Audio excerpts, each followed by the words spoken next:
ምስክሮቹ አራት መሆን አለባቸው።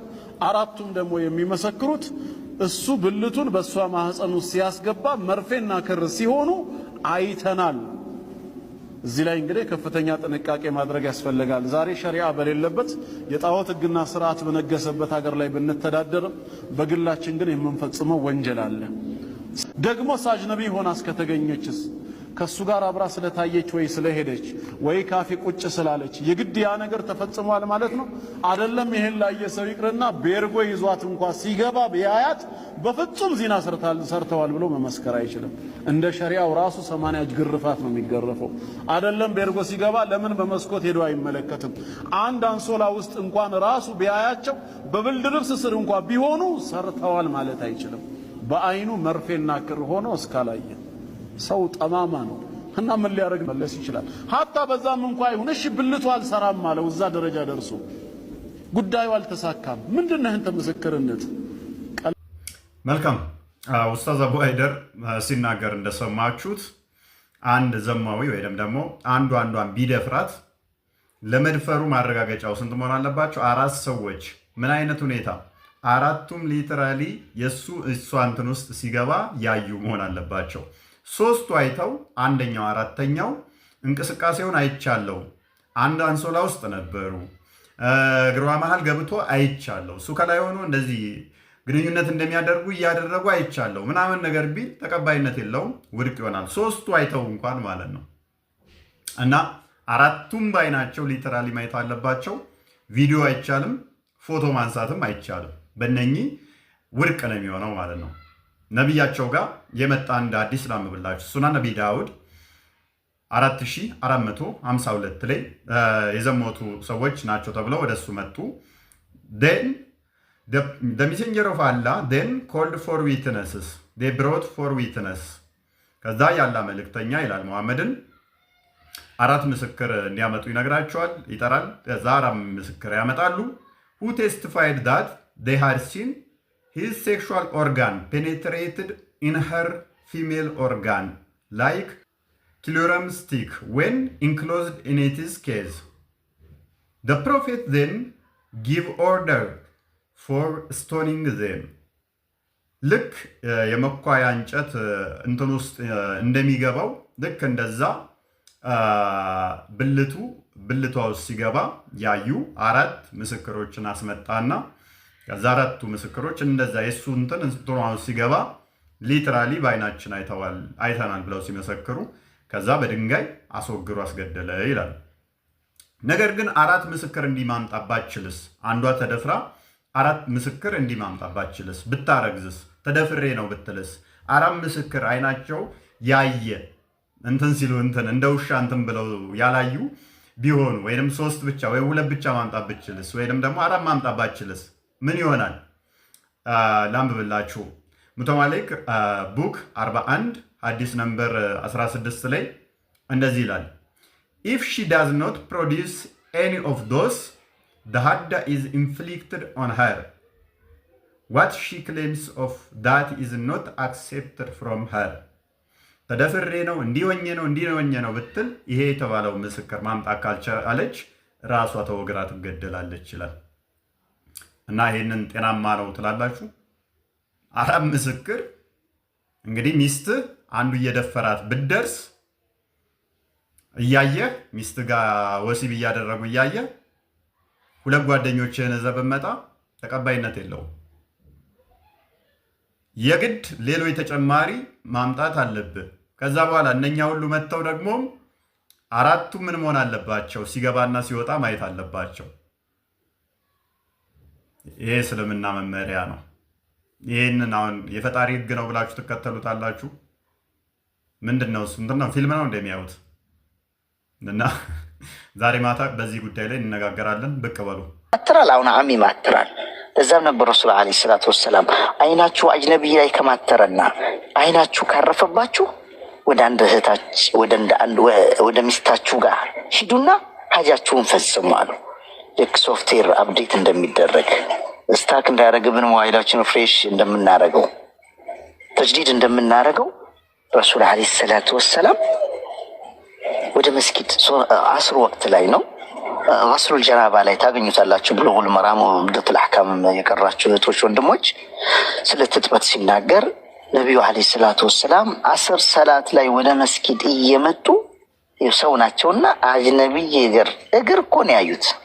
እኔ እናንተ ሽንጥ ዳሌ ጡት መቀመጫ ምን እያልን ስንቱን አማትረን እንደው ጭራሽ ከለናቸው እስኪፈዝ ድረስ እናያለን አይደል እንዴ? አንዲት ተረከዝ ነው ያዩት። ስትራመድ ተረከዟ አይተው ወደ መስጊድ መሄድ ተውና ወደ አንደኛችሁ እናታችን ቤት ገቡ። ሸቁራዊ ሶፊያ ናት ይላል፣ ፋጢማ ናት ይላል። ወደ አንደኛዋ ቤት ገቡና ማናት ሶፊያ ናት ሐፍሳ ናት ይላል። ብቻ ቅርብ ወደ ሆነችው ወደ አንደኛታችን ቤት ገቡና ሐጃ ፈጸሙ። ሐጃ መፈጸም ማለት እንግዲህ ያው ሽንኩርት ከተፋ አይደለም፣ ብርድ ልብስ አጠብ አይደለም። ሰው አስር ሰላት እየጠበቃቸው ነው። ተንጓደደ። አስሩ መሸ። አንገት አቀርቅሮ ሲመጡ አይተዋቸዋል። የት እንደተሰወሩ ገረማቸው። الرسول عليه السلام متنا أن النساء وجهها شيطان ودبرها شيطان سيتريز كفيتهم شيطانات كوهالام شيطانات مالت وسواسنات أني ودنا أنت يمتو عندي أجنبي سيت قاعد تجاجو معناته أيهون وده صلاة ممتاتشي عندنا أطوى الناس شو بيتجبجي حاجة ينفذهم وين ታሪኩን እንደሰማችሁት ነው እንግዲህ ታሪኩ ባለቤት ኡስታዙ እንደነገረን ለሰዎች ሁሉ ሮል ሞዴል ይሆናል የተባለው ነብይ ያደረገው ነው መሐመድ ማለት ነው። የሴት ተረከዝ አይቶ እንደዚህ ከተወሰወሰና ወደ ሚስቱ ሮጦ ሄዶ እንደዚህ ካደረገ በዚህ በ21ኛው ሴንቸሪ ከኛ ጋር ቢኖር ደግሞ ምን ሊፈጠር እንደሚችል ማሰብ ነው። ትክክለኛ ሐዲሱ የሚገኘው ሳይ ሙስሊም 1403 ኤሌ ሲሆን መመሪያው ራሱ ቻፕተሩ እንዲላል Chapter Recommendation to the one who sees a woman and is attracted to her to go to his wife or slave woman and have intercourse with her. አንድ ሰው ሴት አይቶ ከተሳበባት ከዛ ከሚስቱ ጋር ሄዶ ወይንም ባሪያውን ግንኙነት ለማድረግ የተሰጠ ምክር ይላል። በእስልምና ሚስቱን ብቻ ሳይሆን ሰራተኛውን መገናኘት ባሪያውን መገናኘት ይችላል። እና መንገሌ አንድ ሴት ካየ አንድ ሙስሊም ሮጦ ሄዶ ባሪያውን ወይንም ቤት ያገኘውን ብቻ ሰራተኛውንም ይሁን ሚስቱን ወሲብ ስለማድረግ ነብዩ ምን እንዳደረገ ቀጠል አድርጎ እንዲላል ጃቢር reported that Allah's messenger saw a woman ጃቢር እንዳስተላለፈው ያላ መልእክተኛ ሴት አየ ይላል and so he came to his wife Zainab as she was tanning a leather and had sexual intercourse with her ከዛ እሷ ዜና የምትባለው ደግሞ ሌዘር እየሰፋይ ነገር ነበር። ከዛ መጣና ግንኙነት አደረጋት። he then went to his companions and told them ከዛ ወደ ባልደረቦቹ ሄደና እንዲህ ሲል ነገራቸው the woman advances and retreats in the shape of a devil so when one of you sees a woman he should come to his wife for that will repel what he feels in his heart አንድ ሴት አለ በሰይጣን መልክ ወይንም ባጋንንት መልክ ትመጣለች ትሄዳለች። ስለዚህ አንድ ሰው መንገድ ላይ ሴት ካየ ሮጦ ሄዶ ሚስቱን ግንኙነት ያደርጋት። ምክንያቱም ሴት በሰይጣን ወይንም ባጋንንት መልክ እንደዛ ተሆና ስለምትመጣና ስለምትሄድ እንግዲህ የሱን ስሜት መግታት ስላልቻለ ሴትን ላይ በመንፈረጃት ማለት ነው ካጋንንት ከሰይጣን ጋር መሰላት እህቴ እሱ ተወስውሶ እዛ እየመጣ አንቺን በሰይጣን ይመስልሻል። እሱ ተወስውሶ መንገድ ላይ ሴት ባየ ቁጥር አንቺ ስሜት ውስጥ ባልሆንሽበት መጥቶ ግንኙነት ሊያደርግሽ ተፈቅዶለታል። ይሄ ምን አይነት ሃይማኖት ነው?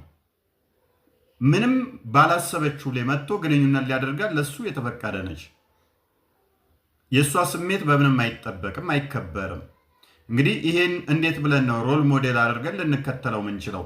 ሱናን አቢ ዳውድ 372 ላይ አይሻ ሪፖርትድ አይሻ እንዳስተላለፈችው I used to rub off the semen from the clothes of the messenger of Allah ምን ትላለች አይሻ ከልብሱ ላይ ስፐርሙን ፈቀፍቅ ነበር ትላለች። ራሱን መግታት ካልቻለ አንድ ሰው እንዴት ነው ለሌሎቹ ሮል ሞዴል የሚሆነው? አያታችሁ መንገድ ላይ ሴት አይቶ እየሮጠ ወደ ቤት ሄዶ ሰራተኛውን ወይንም ሚስቱን ግንኙነት አድርጎ ሴቶች እኮ በሰይጣን መልክ ይመጣሉ። ሴት መንገድ ላይ ስታዩ ሮጣችሁ ሄዳችሁ ቤት ያለውን ሰው ግንኙነት አድርጉ ብሎ ሄዳችሁ ራሱን ማይገታ አመንዝራ አስተሳሰብ ያለው እንደሆነ ግልጽ ነው። ምክንያቱም መጽሐፍ እንደዚህ ይላል በማቴዎስ ወንጌል ምዕራፍ 5 ቁጥር 27 ላይ አታመንዝር እንደተባለ ሰምታችኋል። እኔ ግን እላችኋለሁ ወደ ሴት ያየ ሁሉ የተመኛትም ያን ጊዜ በልቡ ከእርሷ ጋር አመንዝሯል ይላል። አይቶ የሚመኝ ያውም ትዳር ኖሮት ነው እንግዲህ ምኞት ውስጥ የሚገባ ያችን የተመኛትን እያሰበ እዚህ ሴክስ የሚያደርግ ካለ እሱ ከሁለቱም ጋር መንዝሯል። ያ መንዝራነት ነው፣ ራስን አለመግታትም ነው። እንዴት ነው እሱ ይህንን ሮል ሞዴል ነው ብላችሁ ተከተላችሁት ሙስሊሙ ምላሽ ብትሰጡን ደስ ይለናል።